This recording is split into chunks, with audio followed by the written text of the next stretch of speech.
নমস্কার বন্ধুরা, আজকের গল্প তেঁতুলের আত্মকথা। আমি তেঁতুল। হ্যাঁ, সেই টক মিষ্টি ফল যার নাম শুনলেই আপনার মুখে জল চলে আসে। আমার জীবনটা যেন এক রোলার কোস্টার।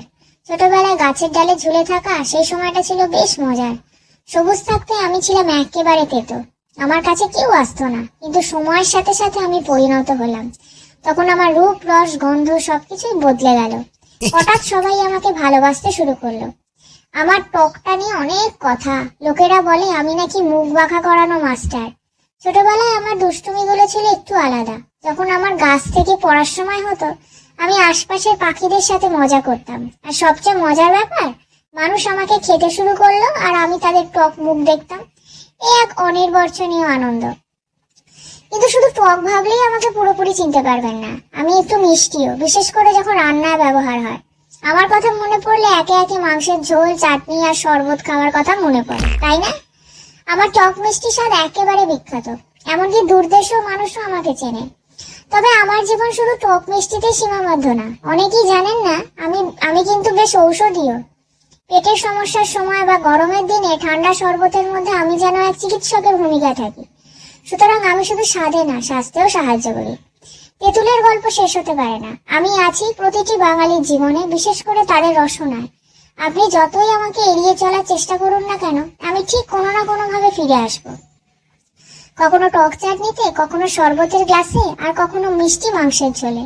তাই আমার জীবনের কাহিনী খুব সহজ, টক থেকে মিষ্টি, মিষ্টি থেকে প্রিয়। আমার নাম তেঁতুল। এই নাম শুনেই নিশ্চয়ই আপনার মুখে টক জল চলে এলো, তাই না?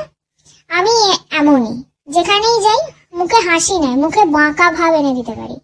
কিন্তু জানেন কি, আমার জীবনটাও আমার স্বাদের মতোই নানা রঙের টক, ঝাল, মিষ্টি সবকিছুতেই ভরপুর। আমার জন্ম তো হয় গাছেই, তবে ছোটবেলায় আমি একেবারে সবুজ থাকি। তখন সবাই আমাকে দেখে পাশ কাটিয়ে চলে যায়। ওরে বাপরে, কেমন টক! এমন ভয় কেউ কাছে ঘেঁষতে চায় না। কিন্তু কিছুদিন পর আমি পাকতে শুরু করি, রং বদলে খয়েরি হয়ে উঠি। আর তখনই শুরু হয় আমার আসল সময়। সবাই আমাকে নিয়ে হুড়োহুড়ি করে। আপনারা বাঙালিরা তো আমার জন্য পাগল। টক চাটনি থেকে শুরু করে ঝাল, মশলা, এমনকি মিষ্টি, শরবত সবেতেই আমার দাপট। স্কুলের টিফিনের সময় বন্ধুদের সাথে তেঁতুল লবণ চাটার সে দিনগুলো মনে পড়ছে। আহা, কি মজাই ছিল না!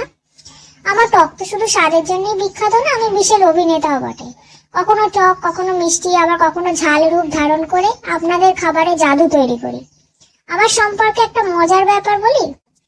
কোনো এক সময় গাছের ডালে ঝুলে থাকা অবস্থায় পাখিরা আমাকে খেয়ে এত টক মুখ করতো যে আমি নিজেই হেসে কুল পেতাম না। আর এখন মানুষও আমায় দেখে সেই একই প্রতিক্রিয়া দেয়। শুধু মুখে না, আমি পেটে শান্তিও আনতে পারি। অনেকেই জানেন না, আমি হজমের জন্যও বেশ ভালো। পেটের সমস্যা হলে এক গ্লাস তেঁতুলের শরবত খেয়ে দেখুন, সব ঠিক হয়ে যাবে। তাহলে বুঝতেই পারছেন, আমি তেঁতুল সাধারণ কোনো ফল নই। আমি যেমন মুখের স্বাদও বদলাই, তেমনি মুডও বদলে দিতে পারি। কখনো আমি আনন্দের টক, কখনো প্রেমের মিষ্টি, আর কখনো বন্ধুত্বের ঝাল। তাই জীবন যেমনই হোক না কেন, তেঁতুল